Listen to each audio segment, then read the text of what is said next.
কোনো মানুষ যদি কাউরি অধিকারকে হজম করে থাকে, জীবনে দোয়া কবুল হবে না। আপনি যে রিজিকটা খাচ্ছেন সেই রিজিক যদি আপনার হালাল না হয়, আপনি জীবনে কোনো দিন আল্লাহ তাআলার কাছে আপনার আরজি পৌঁছাতে পারবেন না। এবং কোনো নারী সে যদি ব্যভিচার করে থাকে আর নিজেকে পবিত্র না করে কেঁদে কেটে আল্লাহর কাছে দোয়া করে, তাহলে তার দোয়া জীবনে কবুল হবে না, মেঘের উপরে উঠবে না। এবার নিজেকে শুধরান, দিয়ে দোয়া করেন, ইনশাআল্লাহ কবুল হবে। চলুন আগে যাই। সব নবী দোয়া করেছেন, একটা করে দুটা করে তাদের দোয়াগুলো কোরআন মাজিদে আলোচনা হয়েছে, আমি অত বলছি না। তবে একটা কথা শিখেন, মুসলমানের বাচ্চা আপনারা, সব থেকে বেশি দোয়া কোরআন মাজিদে কার আছে?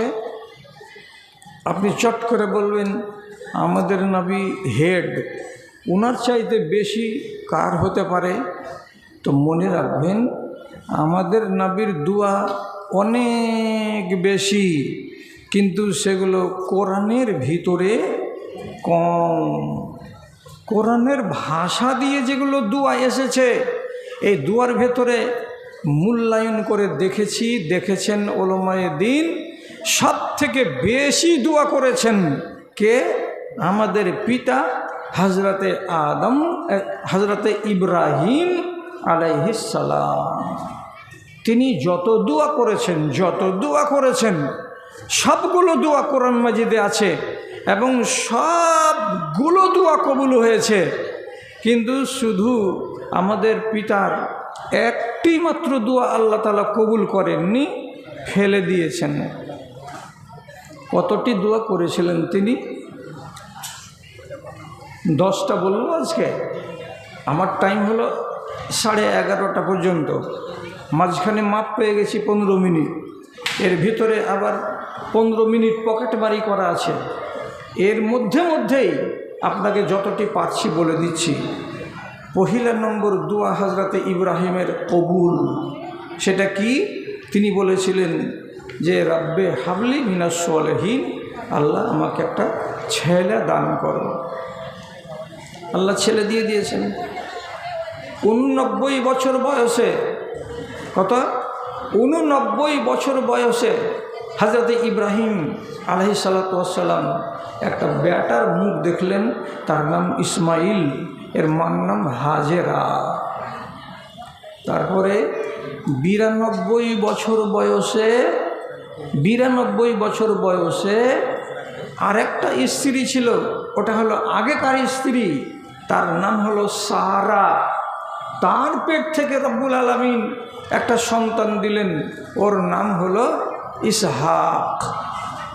তাহলে দুটা বেটা পেলেন, একটাকে 89 বছর বয়সে আর একটাকে পেলেন 92 বছর বয়সে। এবার ওনার আর একটা দোয়ার কথা বলি। আল্লাহ তাআলা বললেন, ইব্রাহিম, তোমাকে তোমার বাড়ির প্যালেস্টাইন শহরকে ছেড়ে আমি যেখানে যেতে বলবো,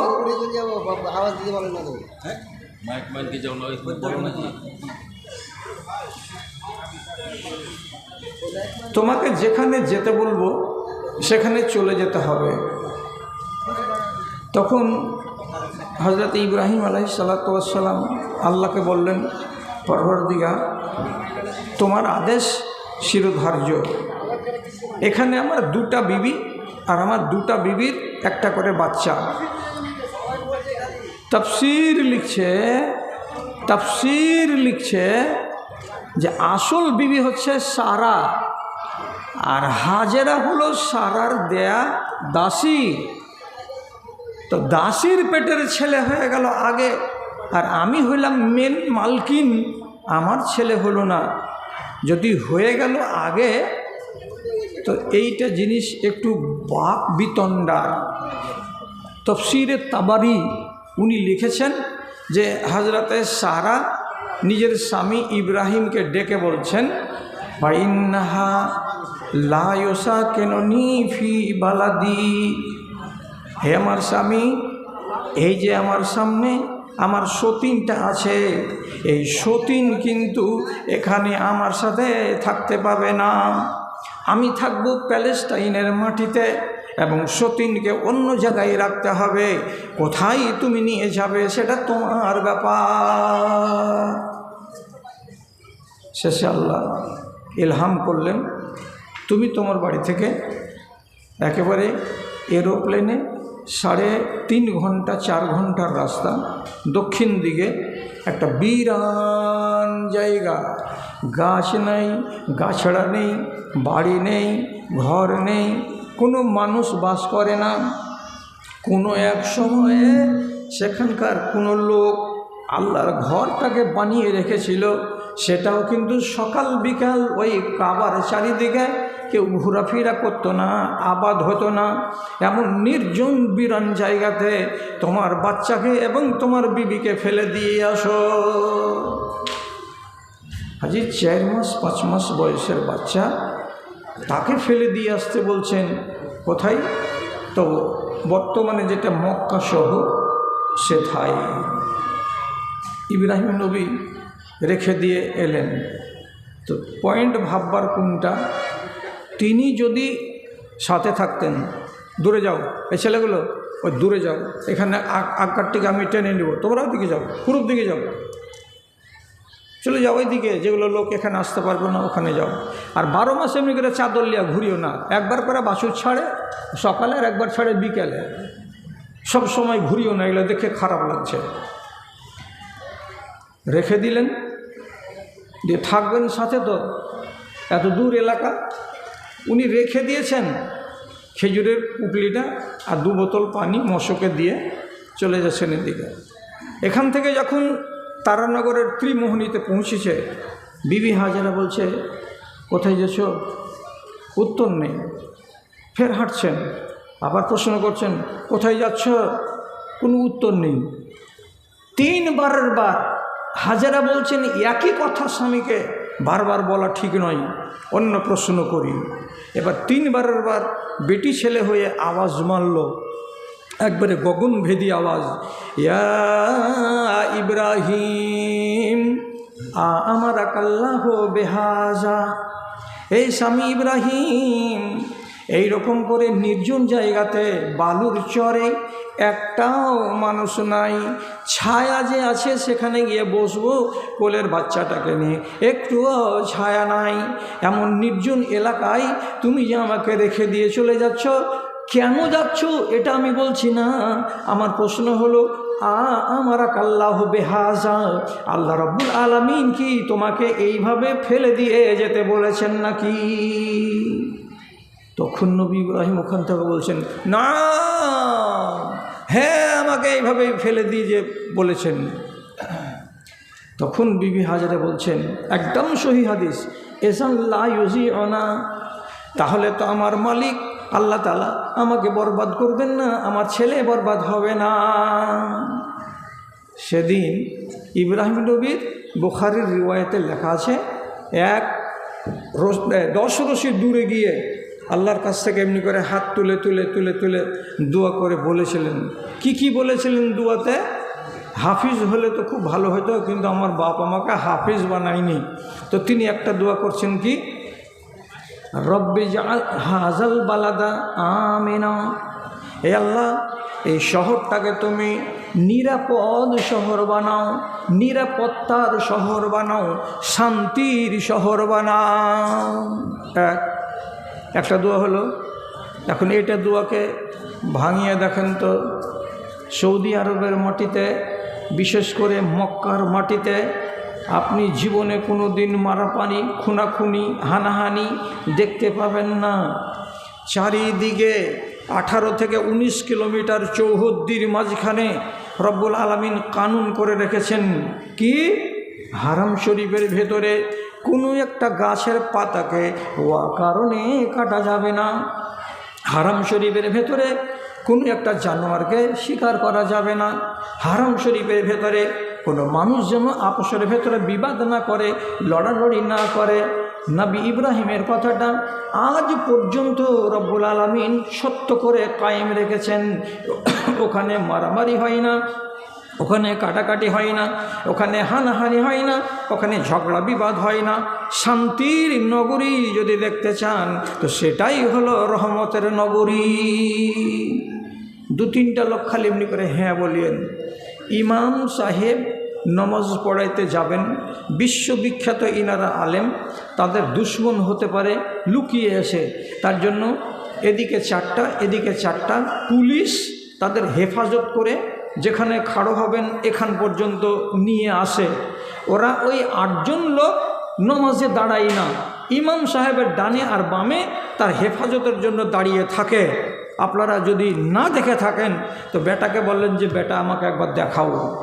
তো আপনি বলেন তো, কেউ তো বলেন, এতগুলো যে নিরাপত্তার পুলিশ আছে, কোনো পুলিশের হাতে একটা বন্দুক আছে? নাই। লাঠি আছে? নাই। ওদেরকে খালি হাত প্রশাসনের দায়িত্বে দেওয়া আছে। ওরা হলো পুলিশ। এটা কোন পুলিশ? এটা কেমন পুলিশ? আমাদের দেশে একটা পুলিশ বিনা বন্দুকে নাই, আমাদের দেশে একটা পুলিশ বিনা পিস্তলে নাই। তারা ওইগুলো অস্ত্র সব সময় হাতে রাখে। আর ওরা কেমন পুলিশের পুলিশ যে তাদেরকে কোনো অস্ত্র লাগে না? কেন লাগে না? নবী ইব্রাহিম দোয়া করেছিলেন, আল্লাহ রাব্বুল আলামিন বলছেন তোমার দোয়াকে কবুল করলাম। বাড়াতে পাবো না, শর্টে বলছি। তিনি আরেকটা দোয়া করে বলছেন ওয়ারযুক আহলাহু মিনাস সামারাত। পরওয়ারদিগার, মক্কা নগরীতে যত লোক থাকবে কিয়ামত পর্যন্ত এদেরকে তুমি রিজিক দিও রে আল্লাহ। আমি যদিও আমার বিবিকে মাত্র একটা ব্যাগে 2-3 কেজি খেজুর দিয়েছিলাম, আর একটা মশকে 1 মশক পানি দিয়েছিলাম, কিন্তু তারপরে এই জায়গাতে যত লোক আসবে, যত লোক এখানে আবাদ হবে, তাদেরকে চিরদিন তুমি ফলের রিজিক দান করিও। আল্লাহ রাব্বুল আলামিন তার কাছে নবী ইব্রাহিম বিরিয়ানি চাননি, রুটি চাননি, তরকারি চাননি, আর দুনিয়ার কোনো খাবারের কথা বলেননি। তিনি বলেছেন ফলের রিজিক দান করিও। মক্কাতে ফলের গাছ আছে, একটা খেজুর ছাড়া নাই। আর আপনি একবার মুখ দিয়ে খালি বাহির করেন যে এটা খাবো, কোনটা ফল নাই এ কথাটা বলেন। আল্লাহু আকবার। যারা হজ করতে গেছে তারা দেখেছে, আর যারা থেকেছে তারা দেখেছে। আপনি বাজারে যাবেন তো এই বড় বড় কলা পাওয়া যাবে, এরকম মোটা মোটা, 1 রিয়ালে 2টা, 1 রিয়ালে 2টা কলা পাওয়া যাবে। কলার গায়ে লেবুল লাগানো আছে, ওতে লেখা আছে গুয়ানা, অর্থাৎ দক্ষিণ আমেরিকার একটা রাষ্ট্র গুয়ানা। সেখান থেকে পৃথিবীর উন্নত মানের কলা চলে আসছে কোথায়? সৌদি আরবের মাটিতে। লেবানন শহরে প্রচুর পরিমাণে সেব জন্মায়, মিষ্টি মিষ্টি সেব। যত সেব দেখবেন বাজারে ভর্তি হয়ে আছে মক্কার আর মদিনার। আর সবচাইতে গুণের কথা কি, যে মক্কা শহরের উত্তর কোনায় দোকানে যদি দেখেন 4 রিয়াল কিলো, তো দক্ষিণ মাথায় সরজুলের এলাকায় গিয়ে দেখবেন 4 রিয়াল কিলো। গুনি পুকুরের যদি কোনো একটা দোকানদারকে বলেন সেব কত করে কিলো, তো 4 রিয়াল কিলো। পিছন দিকে যদি গলিঘাটের কোনো দোকানে গিয়ে বলেন কত করে কিলো, 4 রিয়াল করে কিলো। কোনো একটা জায়গাতে কোনো একটা জিনিসের দামে হেরফের নেই। আর আপনি বিরিয়ানি আর রুটি তরকারি খাওয়ার চাইতে হজের মৌসুমে গিয়ে দেখেন গা, ফলমূল খেয়ে খেয়ে খেয়ে খেয়ে মানুষ বাঁচছে। নবী ইব্রাহিম ফলের দোয়া কেন করলেন? তিনি ভাত রুটির কেন দোয়া করলেন না? তার মানে হলো এই, রুটি খেতে গেলে আপনার স্বাস্থ্যের যতটা লাভ আছে তার বিনিময়ে হাফ পরিমাণ যদি আপনি ফল খেয়ে নেন, তার চাইতে 10 গুণ বেশি শরীরে শক্তি পাওয়া যাবে। তিনি প্রোটিনের দিকে দেখলেন, তিনি লাভের দিকে দেখলেন। আর দেখার পরে আল্লাহ রাব্বুল আলামিনকে বললেন, পরওয়ারদিগার, এখানকার লোকেদেরকে তুমি ফলের রিজিক দিও। আজ পর্যন্ত মদিনা মক্কার লোকেরা 12 মাস নানান রকমের ফলের রিজিক খায়, অভাব নেই। তাহলে ওটা দোয়া কবুল হয়ে গেছে, ঠিক। তারপর বেটা বড় হলো, 14 বছর বয়স হলো, 2 বাপ বেটা মিলে কাবাকে নির্মাণ করলেন। কাবা নির্মাণ করা যখন হলো,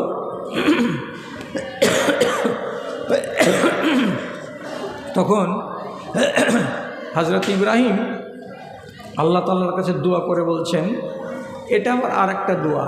তিনি কি বলছেন? ওয়াজআল আফিয়াদাতান নাসে তাহবি ইলাইহি। কি মানে? হে পরওয়ারদিগার, তুমি যেভাবে কাবা বানাতে বললে, আমরা 2 বাপ বেটা মিলে কাবাকে নির্মাণ করে দিলাম। এবার এই কাবা নির্মাণ হওয়ার পরে এটাকে যে আবাদ করতে হবে, তার জন্য মানুষ তো মক্কাতে কয়টা, বাহির থেকে যদি মানুষ না আসে তো কাবা আবাদ হবে না। কি করব আমি, কি করব? তো প্রথমে আল্লাহ রাব্বুল আলামিন বললেন, তুমি লোককে ডাকো যেন এখানে কাবার চারিদিকে তাকে জিয়ারত করার জন্য আসে। তো তুমি ডাকো না লোককে। তো ইব্রাহিম নবী আল্লাহ তাআলাকে বলছেন, হ্যাঁ গো মালিক, আমি একটা মানুষ 5.5 ফিট, 5.25 ফিট লম্বা, আমি যদি এরকম করে আওয়াজ দিই তো এইখান থেকে জোর করে আওয়াজ দিয়ে ডাকবো, ও লোকেরা, কাবার জিয়ারত করতে তোমরা এসো, কতটি লোক শুনবে?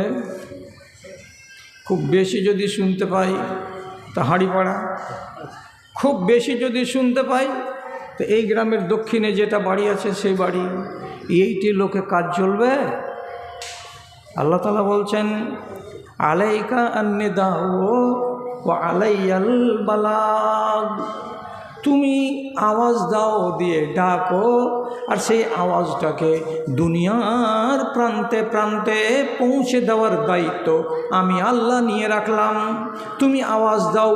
আল্লাহ তাআলা বলছেন, ওয়া আযিন ফিন্নাসি বিল হজ্জে ইয়াতুনাকা রিজালান ওয়া আলা কুল্লি জামিরিন। তুমি আওয়াজ দাও, মানুষকে ডাকো কাবার দিকে। মানুষেরা করবে কি? পায়ে হেঁটে হেঁটে কাবার কাছে আসবে, আর কেউ উটের উপরে চড়ে কাবার কাছে আসবে। আর আল্লাহ রাব্বুল আলামিন বলছেন, ইয়াতিনা মিন কুল্লি জামিরিন মিন কুল্লি ফাজ্জিন আমিন। এমন এমন দুর্গম এলাকা থেকে আসবে যেখান থেকে আসার কল্পনা করা যায় না। যেমন দক্ষিণ আফ্রিকার কেপ টাউন থেকে আসবে, উত্তর আমেরিকার কানাডা থেকেও আসবে, পূর্ব দিকে জাপান থেকেও আসবে, অস্ট্রেলিয়া মহাদেশ থেকেও আসবে। এমন দূর দূরান্ত থেকে হাজার হাজার মানুষ কাবার জিয়ারত করার জন্য আসবে। তুমি আওয়াজ দাও, আমি আওয়াজটা পৌঁছে দেব। হযরত ইব্রাহিম জাবালে আবি কায়েস এই পাহাড়ের উপরে চড়লেন, আর চড়ার পরে যতদূর আওয়াজ দেওয়ার ছিল শক্তি দিয়ে সে আওয়াজটাকে তিনি দিয়ে দিলেন। ডাক কারা কারা শুনেছে, কারা কারা শুনেছে? তাফসীর তাবারি উনি লিখছেন, যাদেরকে রব্বুল আলামিন রুহের জগতে কানে তাদের আওয়াজ পৌঁছে দিয়েছেন, তারা একদিন না একদিন কাবার জিয়ারতে যাবেই যাবে। আর যাদের নসিবে ওই আওয়াজ লাগেনি, তারা রুহের জগতেও শুনতে পায়নি, তখন যারা শুনেছিল, ডাইরেক্ট শুনেছিল, তারা হাজিরি দেবে কাবায়। আর যারা তখনও দুনিয়াতে আসেনি, এখনও রুহের জগতে আছে, তাদের কাছেও রব্বুল আলামিন আওয়াজটা পৌঁছিয়ে দিয়েছেন। আজকের দিনে যারা যায় সেখানে হজ করতে কিংবা উমরা করতে, তারা নবী ইব্রাহিমের আওয়াজ শুনেছে, আল্লাহ রাব্বুল আলামিন তাদের পর্যন্ত পৌঁছে দিয়েছেন সেই আওয়াজ। আপনি টাকার মালিক, অনেক টাকা রাখেন, অনেক গাড়ি বাড়ি আছে, আপনি হজ করতে গেলেন না কেন? তার জবাব হলো এটাই, নবী ইব্রাহিম ডেকেছিলেন, আওয়াজ দিয়েছিলেন, আপনাকে রুহের জগতে রব্বুল আলামিন সে আওয়াজ শুনতে দেন নাই। আর যারা যারা আওয়াজ শুনে নাই, তারা কাবা পর্যন্ত পৌঁছতে পারবে না। নবী ইব্রাহিমের আওয়াজ পৌঁছে গেছে সারা দুনিয়ার মানুষের কাছে। আপনি লিস্ট দেখবেন, প্রত্যেক বছর সৌদি সরকার বের করে, কোনো একটা দেশ বাদ নাই যে সেখান থেকে হাজি আসে না। তাহলে এটাও কবুল। শর্ট করছি, টাইমটা খুব কম।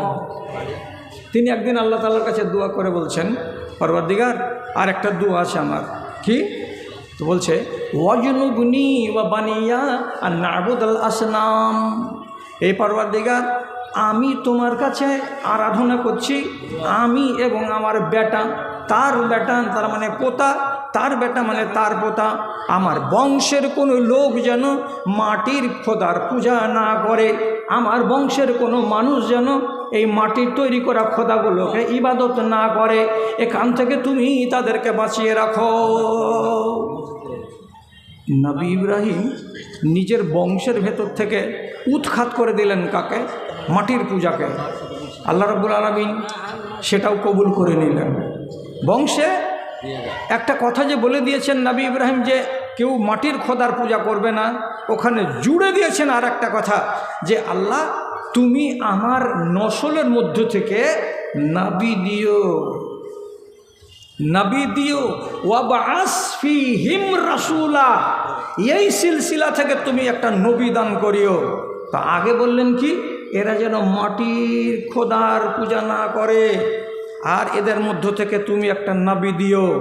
তো ইব্রাহিম নবীর বেটার নাম ইসমাইল, আর ইসমাইলের পরে তার বেটা তার বেটা তার বেটা করতে করতে করতে করতে চলে এসেন আব্দুল মুত্তালেব, আব্দুল মুত্তালেবের বেটা আবদুল্লাহ, আর আবদুল্লাহর বেটা হলেন নবী মুহাম্মদ সাল্লাল্লাহু আলাইহি ওয়াসাল্লাম। এই সিলসিলাটার ভিতরে তিনি যে আগে বলেছিলেন আমার বংশের লোকেরা যেন মাটির খোদার পূজা না করে, তামাম মুআররিখিন বলছেন আব্দুল মুত্তালেব ঈমানদার নয় ঠিক, কিন্তু তিনি মাটির খোদার ইবাদত করেননি। আব্দুল মুত্তালেব কাবার খাদেম ছিলেন। আব্দুল মুত্তালেব তিনি স্বপ্নে দেখেছিলেন বিরান হয়ে যাওয়া ইন্দারা, জমজমের ইন্দারা ঢাকা পড়ে গেছিল, চাপা পড়ে গেছিল, তাকে রব্বুল আলামিন স্বপ্নে দেখালেন। তিনি আবিষ্কার করেছেন এই ইন্দারাটাকে, জমজমের কূপকে। আর তারপরে অল্প দিন পর আবার নবীজি দুনিয়াতে আসছেন। তাহলে এই লোকটা কি আল্লাহর কাছে পেয়ারা নয়? আল্লাহর কাছে ভালো লোক নয়? এরা মুশরিক, এ কথাটা হাতে বাড়ি দিয়ে বলা যাবে না। তবে ওরা কোনো দিন কোনো ধর্ম মানার সুযোগ পায়নি, তার জন্য তাদেরকে জাহান্নামে যেতে হবে।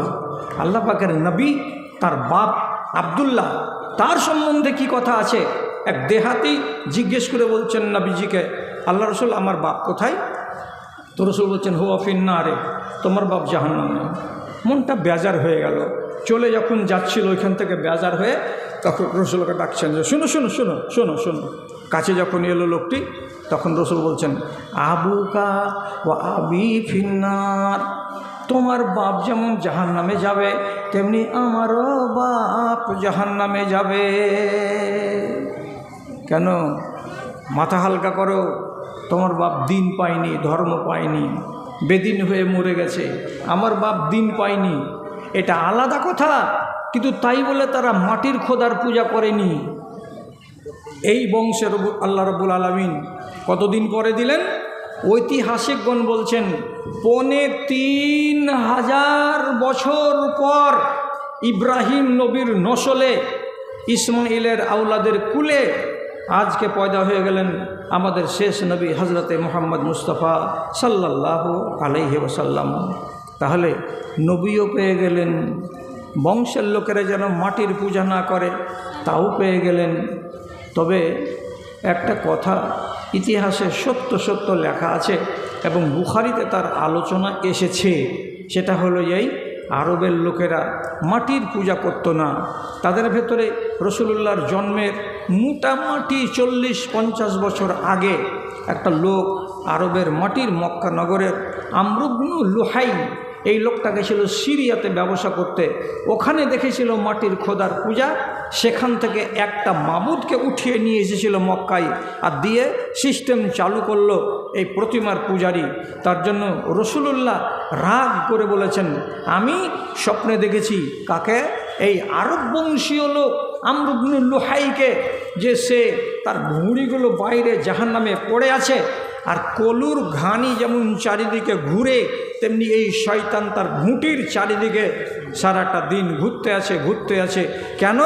এই মানুষটাই শয়তানটাই সর্বপ্রথম আরবদের মধ্যে বুত পূজাকে নিয়ে এসেছে। তাহলে এবার আপনাকে বলি যে হযরত ইব্রাহিম যতটি দোয়া করলেন এখন পর্যন্ত সবটি দোয়া কবুল হয়ে গেল। তারপরে এবার আর একটা বলি, সময় কাছে আসছে, তিনি কাবা টাওয়ার নির্মাণ করে দেওয়ার পর ডাক দিয়ে দিলেন সারা দুনিয়ার মানুষকে।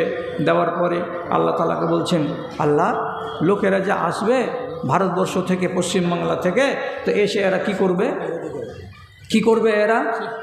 তখন আল্লাহ তাআলাকে বলছেন, আরে না মানাসিকানা ওয়াতুব আলাইনা ইন্নাকা আনতাত তাওয়াবুর রহিম। হে রব, ওই লোকেরা যে হাজার হাজার লক্ষ লক্ষ টাকা খরচ করে এত দূর কাবায় আসবে, তারা কি কি করবে সেগুলো তুমি আমাকে দেখিয়ে দাও, আমি লোকেদেরকে দেখিয়ে দেব, তাহলে তাদের ইবাদত হবে এবং তুমি তাদের উপরে রাজি হয়ে যাবে।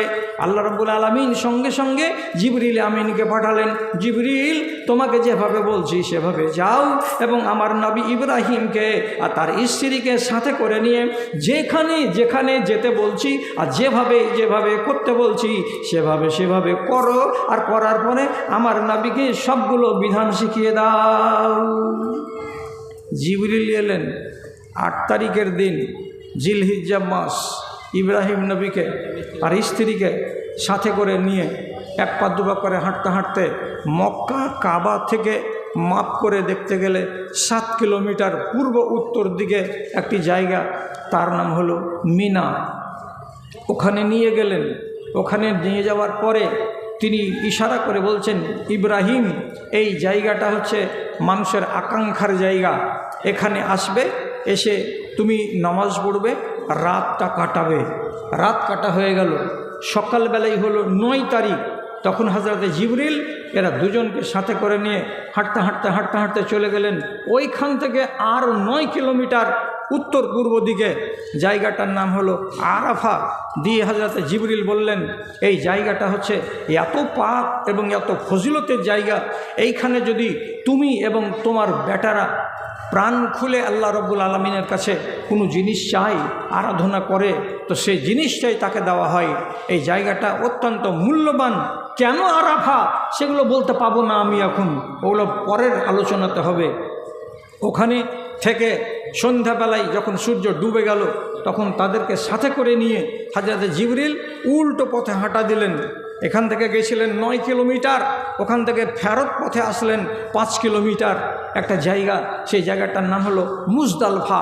মুজদালফাতে গিয়ে হযরত জিবরিল বললেন, এই জায়গাতে আপনাকে রাতের বেলায় দাঁড়াতে হবে, আপনাকে রাতটা কাটাতে হবে। রাতটা কাটালেন, কাটার পরে আবার ফিরে এলেন মিনায় আসার পরে নবীজিকে শিখিয়ে দিলেন যে এই জায়গাতে আপনি একটা কুরবানি করবেন, এটাকে বলা হয় নাহার। তারপরে 3 জায়গাতে পাথর মারবেন। এই পাথরগুলো কেন মারা হয় এগুলোও আপনারই স্মৃতি। আপনি যখন নিজের ছেলেকে কুরবানি করতে নিয়ে এসেছিলেন, তো যেখানে যেখানে ইবলিস শয়তান আপনাকে বিভ্রান্ত করার চেষ্টা করেছে ওইখানে আপনি যে পাথর মেরে তাড়া করেছিলেন, সেই স্মৃতি জীবিত রাখবে কারা? আপনার আউলাদেরা। এইটা হয়ে গেল মিনার মাঠ, পাথর মারার জায়গা। তারপরে কুরবানি করালেন, তারপরে আবার কাবায় নিয়ে আসলেন। নিয়ে আসার পরে হযরত জিবরিল বলছেন, হাযিহি মানাসিকুল হজ্জে, যতটি কাজ আমি করলাম আর যতটি করে আপনাকে দেখালাম এগুলো হলো হজের অংশ। এই কাজটি করে দিতে গেলে একটা মানুষ হাজি হয়ে যাবে এবং সে নিজেকে রব্বুল আলামিনের কাছে একটা নেককার মানুষ হিসাবে তুলে ধরতে পারবে। তারপরে হযরত জিবরিল সাফা আর মারওয়াকে দৌড় দিয়ে নিয়েছিলেন। এটা কার নিদর্শন? তো সবগুলো কথা তো খুলে বলা হয়নি, আলোচনাটা হচ্ছে 4 ঘন্টার। আর আপনার সামনে সময় পেয়েছি, সেই সময় এতটুকু টেনে আনতে পারলাম না। বাচ্চা ইসমাইলকে শুইয়ে দিয়ে পানির জন্য দৌড়াদৌড়ি করেছিলেন হাজেরা 7 বার, সাফা মারওয়া সাফা মারওয়া সাফা মারওয়া, এই যে 7 বার দৌড়েছেন। আজ পর্যন্ত তার আওলাদের উপরে হজ করতে গেলে সাফা মারওয়া দৌড়াতে হবে, এটা কম্পালসারি করা আছে। দৌড়ের শেষে পানি পেয়েছিলেন বালক, 6 মাসের শিশু ইসমাইলের পায়ের তলায়। সেই পানি হলো জমজমের ইন্দারা, ইন্দারার পানি পান করেছিলেন, ওটা আমাকে আর আপনাকে পান করতে হয়। এটা হলো সেই সুন্নাত। সবগুলো জিনিস শিখিয়ে দিয়ে গেলেন কে? হযরতে জিবরিল আলাইহিস সালাতু ওয়াস সালাম। শটের উপরে কথা, এতটি দোয়া করছেন, সবই কবুল কবুল কবুল কবুল। আপনি বলেন হাজি ওয়ার দোয়া সবই কবুল হয়েছে আর আমাদের দোয়া কবুল কেন হয় না? তো কেন হয় না জন্য জবাব কী দিব আপনাকে? একবার দিয়েছি, আর একটা দিচ্ছি। আমার নবী জনাবে মুহাম্মদুর রাসূলুল্লাহ বলছেন, গোলাম ছোট্ট ছেলে, নাবালক ছেলে আব্বাসকে ডেকে, আব্দুল্লাহ বিন আব্বাসকে ডেকে বলছেন, ইয়া গোলাম, এ ছেলে, তোমাকে 3টা কথা শিখিয়ে দিচ্ছি, খবরদার ভুলিও না। একটা কথা নবী বললেন, ইহফাজিল্লাহ ইয়াহফাজুকা, তুমি আল্লাহ রাব্বুল আলামিনকে হাতের মুঠোয় রাখবে, তুমি তোমার অন্তরে মজবুত করে রাখবে, আল্লাহকে তুমি ধরে রাখবে, আল্লাহকে তুমি আঁকড়ে রাখবে। তোমার উঠতে, তোমার বসতে, তোমার চলতে, তোমার ফিরতে, তোমার খাওয়াই, তোমার পড়াই, তোমার দুনিয়াদারিতে, তোমার দিনদারিতে, সব জায়গায় আল্লাহ তাআলাকে তুমি যদি আঁকড়ে ধরে থাকো, রব্বুল আলামিন তোমাকেও আঁকড়ে ধরে থাকবেন। তুমি যদি তাকে না ছাড়ো, আল্লাহ তাআলা তোমাকে কখনোই ছাড়বেন না। তাহলে একটা শর্ত কি? তুমি আমাকে ধরো, তাহলে ও তোমাকে ধরবে। তুমি আল্লাহকে ধরো, আল্লাহ তোমাকে ধরবে। কথাটা ছেড়ে দিও না। হে আব্দুল্লাহ বিন আব্বাস, তোমাকে শিখিয়ে দিলাম, বাকি 2টো কথা থেকে গেল। তাহলে আপনি আল্লাহকে ধরেন, এর মানে হলো আপনি আল্লাহর কথা শুনেন। আল্লাহ তাআলা বলছেন, আমি তোমার কথা শুনবো, আর যদি তুমি আমার কথা না শুনো তো তোমার বেলা আমিও ঠন ঠন। সোজা কথা রব্বুল আলামিন বলছেন, ফাজকুরুনি আযকুরুকুম, ফাজকুরুনি আযকুরুকুম। তুমি আমাকে স্মরণ করো, আমি তোমাকে স্মরণ করব। তুমি আমাকে ডাকো, আমি তোমাকে ডাকবো। তুমি আমাকে স্মরণ করবে, আমি তোমাকে স্মরণ করব। একদিক থেকে কোনো দিন হয় না, দুদিক থেকে যতক্ষণ তাল না মিলবে ততক্ষণ কাজ হাসিল হবে না। তো ইব্রাহিম নবী আল্লাহর একটা কথাকে ফেলে দেননি। আল্লাহ রাব্বুল আলামিন তখন নিজের পক্ষ থেকে ইব্রাহিম নবীর একটা দোয়াকে ফেলে দেননি। তো ইব্রাহিম নবীকে আল্লাহ তাআলা কী কী কাজ বলেছিলেন, ভারী ভারী কাজ আপনি নিজে বলেন। আপনাকে যদি বলি, আপনার স্ত্রীকে আর আপনার বেটাকে শামসিতে একটা ডেরাতে ভাড়া নিয়ে এলেন, ওকে রেখে দেন, আর দিয়ে আপনি 3 বছরের মতন কেরালা চলে যান, আপনি মুখ দেখতে পাবেন না, ফেসবুক এগুলো বন্ধ, কিছুই নেই। আপনি এইরকম করে আপনার বিবিকে, বাচ্চাকে ফেলে দিয়ে যেতে পারবেন? হরগিজ পারবেন না। এখন যদি একটা বাচ্চা হয়েছে দুনিয়াতে, সবখানি হয়ে পড়েনি, আধখানি দুনিয়াতে আসছে আর আধখানি বাকি আছে, তখন থেকে আর একজনা ফেসবুক ধরে আসার করেছে তোর বাড়িওয়ালির ছেলে হয়েছে। যেমনি হয়ে পড়লো, বেটা হয়েছে, কেরালায় বসে বসে দেখে নিল যে বেটা হয়ে গেছে। যদি আপনাকে বলে বেটা হয়ে আছে, দেখতে পাইছেন না আপনি, মন ধড়ফড় করবে কি করবে না? যদি বলে এই মেয়ে, এই স্ত্রীকার এই বাচ্চাকে বনবাসে ফেলে আসো, আপনাকে ঠেলা লাগবে কি লাগবে না? আপনি বলুন। এত কঠিন কাজ আল্লাহ তাআলা বললেন নবী ইব্রাহিমকে। ইব্রাহিম বলছেন লাব্বাইক, আমি আপনার কাজ করে দেব, দিয়ে চলে আসলেন। যৌবনকাল, যেই কালে বিয়ে শাদী হয়নি, আর সেই কালে আল্লাহ তাআলা তবলিগের দায়িত্ব দিলেন। তিনি যখন দাওয়াতের কাজ শুরু করলেন, তখন প্রথম আক্রমণ হলো কার? টাকা নিব না আমি, আমার কাছে টাইম আছে 11:30, 11টার সময় টাকা নিব। তো আধ ঘন্টা যে আদায় করবো, হ্যাঁ এরকম করে করছিস তোরা। ইব্রাহিম নবী, কথাটা খেয়াল ছুটে গেল। তো যাই হোক, যৌবন বয়সে ওকে বাপ সামনাসামনি বলছে, এগুলা ছাড়বি? যদি না ছাড়িস পাথর মেরে তোকে জিন্দাই মেরে ফেল দেবো। কে বলছে? বাপ। এটা বাদ দিবি? বাদ যদি না দিস তো বাপ, আমি বলছি লার জমান নাকা, আমি পাথর মেরে মেরে তোকে মেরে শেষ করে দেবো। আচ্ছা, বাপ যদি বেটাকে এত বড় কথা বলে, তাহলে দুনিয়াতে বাঁচার জায়গা কোথাও আছে? শেষে কি হলো? তিনি বাধ্য হয়ে, বাপ যখন এরকম কথা বলে দিল, তখন বাপকে বলছে সালামুন আলাইকা আস্তাগফিরুল্লাহ। বাপ, আমি চলে গেলাম, তোমাকে সালাম দিচ্ছি, দিয়ে চলে যাচ্ছি। তোমাকে আজ থেকে আমি বাপও বলবো না, তোমার বাড়ি আজকে থেকে আমি বেটা হয়ে থাকবো না, যেদিকে আমার চোখ যাবে সেদিকে চলে যাব। যৌবন বয়সে বাড়ি ছেড়ে দিলেন, বাড়ি হারা হয়ে গেল, ফ্যামিলি নাই, স্ত্রী নাই, ছেলে পেলে নাই। এইরকম বয়সে এত বড় চ্যালেঞ্জটা কে গ্রহণ করতে পারে? আল্লাহ রাব্বুল আলামিন ইঙ্গিত করলেন, মুশরিক বাপ যদি তোমার কথা না শুনেই তো বাপের বাড়ি ছেড়ে দাও, বাপের কাছে থাকতে হবে না। তিনি তো আল্লাহর কথা মেনে নিলেন, আপনি কি মানতে পারবেন? উনি একদিক থেকে রব্বুল আলামিনের কথা মেনে যাচ্ছেন। এই 12 বছর 13 বছর বয়সের ছেলেকে সাহারা হয়েছে, অর্ডার হয়ে গেল কুরবানি করো, একে কুরবানি দেওয়ার জন্য নিয়ে চলে গেলেন। আপনার হিম্মত আছে যে নিজের বেটাকে চাকুর তলে ফেলে আপনি জবে করে দিবেন? অথচ নবী ইব্রাহিম নিয়ে গেলেন মিনার মাঠে, যে কুরবানি দিতে গেলেন। রব্বুল আলামিন কুরবানি দিতে দিলেন না, কি করলেন? ওর জায়গাতে দুম্বা পাঠিয়ে দিয়ে বদল দিয়ে কুরবানি আদায় করা হয়ে গেল। তিনি তো সেটাও করে দিয়েছেন। আর কি বলছি, শটের উপরে বলছি, 80 বছর বয়সে, এবং অন্য ইতিহাস লাগছে 85 বছর বয়সে আল্লাহ রাব্বুল আলামিন নবী ইব্রাহিমকে বলছেন খাতনা করতে হবে, তোমার খাতনা করা নাই। বলো এখন কত বড় এটা ঝামেলা। 80-85 বছর বয়সের লোকের খাতনা করার জন্য কুণ্ঠে ওস্তা পাওয়া যাবে বলেন তো? এখন নবী ইব্রাহিম তিনি কি বলছেন, আমি আমার আবরু আলগা লোকের সামনে খুলব? এটা কাজ করা যাবে না। তিনি নিজেই এবার কি করলেন, সই হাদিস, তিনি কুলহাড়ি নিলেন। কুলহাড়ি তখনকার যুগে এত অস্ত্র ছিল না। কুলহাড়ি নিলেন আর এখানে লকড়ি নিলেন, ঘরের ভিতরে গেলেন, বাড়ির লোককে বললেন ভিতরে আসিও না, অপারেশন হবে। এখন কি করলেন, এই শুকনো লকড়ির উপরে নিজের ফালতু চামড়াটাকে বাম হাত দিয়ে ধরলেন, আর ডান হাত দিয়ে কুড়ুলটাকে ওর উপরে বসিয়ে দিয়ে ফালতু চামড়াটাকে কেটে দিয়ে নিজের খাতনা নিজে করে দিলেন। এত বড় দায়িত্ব নিজের কাঁধে নিয়ে নেওয়া। চারটিখানি কথা আপনি মনে করছেন, বলছে শুনতে ভাল লাগছে, শুনতে ভাল লাগছে, করে দেখান তো করতে ঠেলাটা কত লাগে। সব করে চলে যাচ্ছেন, সব করে চলে যাচ্ছেন। তো আপনি যখন আল্লাহর কথা করে চলে যাচ্ছেন, তখন আল্লাহ কেন আপনার কাজ করে দেবেন না? हाँ तू मेरा हो जा मैं तेरा हो जाऊं, तू मेरा काम कर दे मैं तेरा काम कर दूं, सारी दुनिया से रिश्ता तोड़ ले और मेरे साथ रिश्ता जोड़ ले, बस খেলা শেষ। কিন্তু আমি করতে পারছি না, উনি করতে পারছেন, সবই কবুল হচ্ছে।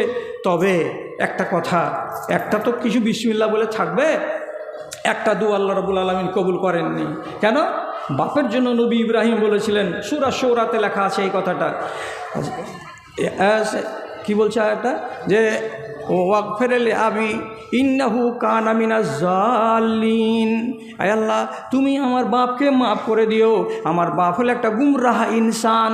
আমার বাপ যদি পথভ্রষ্ট হয় তো আমি তার বেটা হলাম নাবি, কাজে আমি নাবি হয়ে তোমার কাছে দোয়া করছি, আমার বাপকে তুমি মাফ করে দিও। ওয়ালা তুখজিনি ইয়াওমা ইউবআসুন, আর যেদিন তুমি আমাদেরকে সেই হাসরের ময়দানে নিয়ে আসবে সেদিন আমাকে বেইজ্জত করিও না। আল্লাহ তাআলা এই দোয়াটা রব্বুল আলামিন সব কবুল করলেন, সব কবুল করলেন। যতটি দোয়া এর আগে আপনাকে বলেছি সব কবুল হয়েছে, কিন্তু সূরা শূরার ভেতরে এই যে দোয়াটা করলেন, আল্লাহ আমার বাপকে মাফ করে দিও, আল্লাহ রাব্বুল আলামিন বলছেন এটা কবুল হবে না।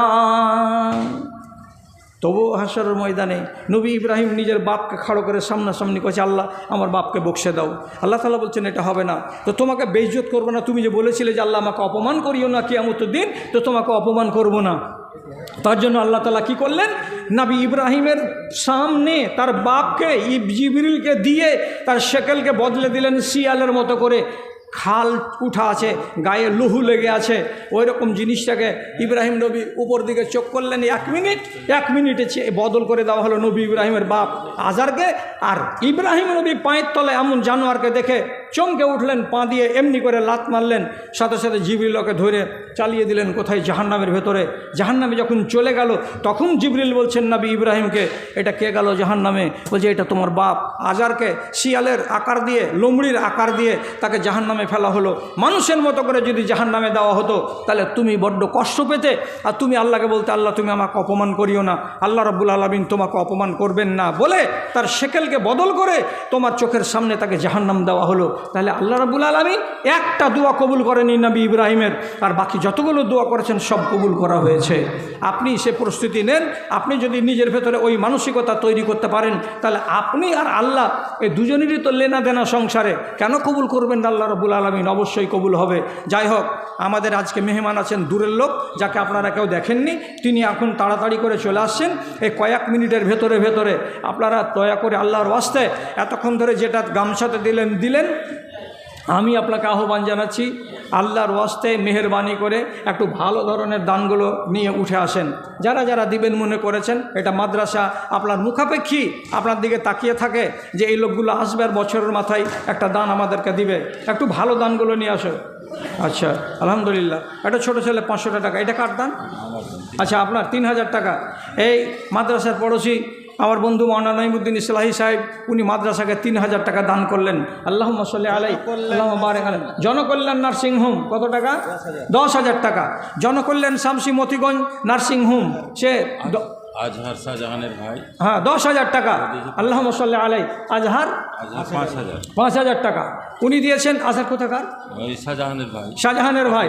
আচ্ছা আচ্ছা, মাশাআল্লাহ, আলহামদুলিল্লাহ, জাযাকাল্লাহ। আল্লাহুম্মা আইয়িদহু বিল ইলমি ওয়াল হিলমি ওয়া যায়্যিনহু বিল ঈমানি ওয়াত তাকওয়া। মিতা বদরুদ্দিন মিলিটারি, হ্যাঁ 2000। আচ্ছা, সূর্যল ব্রিজ বাদরুদ্দিন সাহেব উনি 2000 টাকা দিয়ে পাঠিয়েছেন। আল্লাহুম্মা সাল্লি আলাইহি আল্লাহুম্মা বারিক আলাইহি। আমারই ভাই একটা 500 টাকা আর একটা ছোট্ট সোনার নাকছাবি দিয়ে পাঠিয়েছেন। এটা হেফাজত করেন ভাই, হ্যাঁ দিয়ে পাঠিয়েছেন। আল্লাহুম্মা সাল্লি আলাইহি আল্লাহুম্মা বারিক আলাইহি। আর একজন ছেলে 200 টাকা দান। আর একজন বাচ্চা ছেলে, তোমার দিদি আজরাব্বানাস ইসমান্দা শাফি লা শেফা ইল্লা শেফাওকা শেফা লা ইউগালিউ সাকামা। পরওয়ারদিগার, তোমার বান্দিকে বেশি দিন ঝামেলা রাখিও না, আল্লাহ স্বাস্থ্যবান করে দাও, সুস্বাস্থ্যবান করে গড়ে তোলো। রব্বানা তাকাব্বাল মিন্না ইন্নাকা আনতাস সামিউল আলিম। আমিন আমিন বিরহমাতিকা ইয়া আরহামার রাহিমিন। আন দেরি করেন না, আপনারা দেরি করলে ওই বক্তা আসতে দেরি হবে। মাশাআল্লাহ। আর আরেকজন ভাই আমার 300 টাকা। আজিবিল বাস রব্বানাস ইসমান্দা শাফি লা শেফা ইল্লা শেফাওকা শেফা লা ইউগালিউ সাকামা। পরওয়ারদিগার যে আশায় দান করেছে আল্লাহ তো দানকে তুমি কবুল করে নাও। 1000।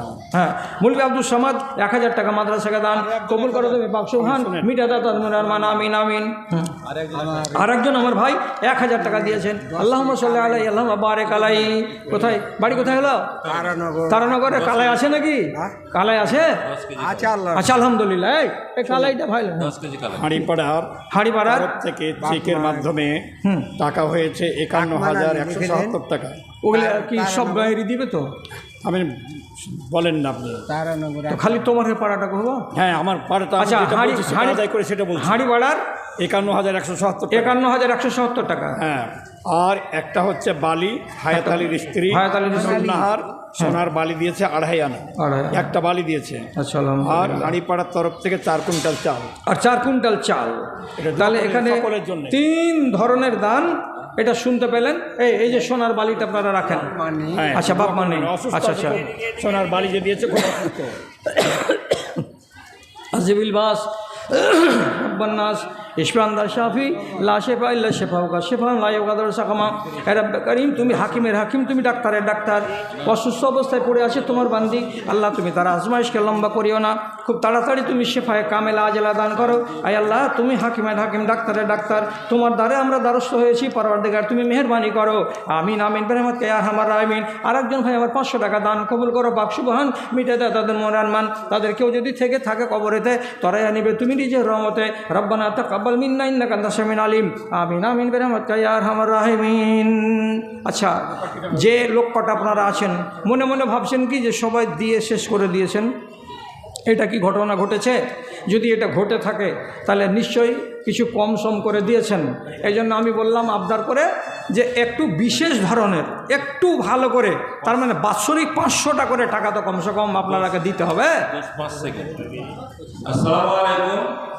ভান্ডারিতে ভাত আছে, 200 থেকে 300 লোক খাবে। আপনারা যারা খাবার ইচ্ছুক তারা খালি চান যে, কারণ ওরা বন্ধ করে চলে আসবে 10 মিনিটের মধ্যে। যারা খেতে ইচ্ছুক তারা চলে যাবে। আচ্ছা, কতটি? 20 কিলো। আচ্ছা, এক ভাই 20 কিলো ধান রাখলেন, আলহামদুলিল্লাহ। এক ভাই এখানে এসে 100টা টাকা দান করছেন। আল্লাহুম্মা সাল্লি আলাইহি আল্লাহুম্মা বারিক আলাইহি আল্লাহুম্মা আকসির মালাহু ওয়ালাদাহু ওয়া বারিক লাহু ফীমা আতাইতাহু রব্বানা তাকাব্বাল মিন্না ইন্নাকা আনতাস সামিউল আলিম। আমিন আমিন আমিন। আরেকজন ভাই দিলেন 200 টাকা দান কবুল করো পাক সুবহান মিটা তাদের মুনারমান। ওহি আল্লাহ দয়াময় মেহেরা করিবে, দানকারী দানকে তুমি কবুল করিবে। আমিন আমিন আমিন। আচ্ছা, তো আমার আবদারটা এইটা যে মাদ্রাসাটা হচ্ছে জনগণের আর সরকার হলেন আপনারা। বছরে যদি যারা প্রতিবেশী আপনারা তারা যদি 500টা টাকা না দেন বাৎসরিক দান, তাহলে আপনি প্রথমত আপনার নফসের উপরে জুলুম করছেন, তারপরে 2 নম্বরে আল্লাহ তাআলার নিয়ামতের আপনি অস্বীকার করছেন। গামছার তরফ থেকে গামছা 7,000 টাকা।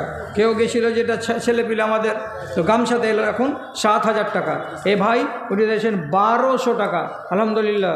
আর একটা ছোট্ট মেয়ে ছেলে এখানে দিয়ে গেল 1 থেকে 150 টাকা, আরেক ভাই দিলেন 500 টাকা, আলহামদুলিল্লাহ, মাশাআল্লাহ, জাযাকাল্লাহ। যারা নিতান্ত গরিব মানুষ আপনারা 500 টাকা না 100 টাকা দিবেন তো এটা দুঃখের হবে না। আর যারা অন্তত পক্ষে 5 টাইম নিজের খানা পানি খান, যারা সুস্থ স্বাভাবিক মানুষ, তারা আপনারা অন্তত সারা বছরে সারা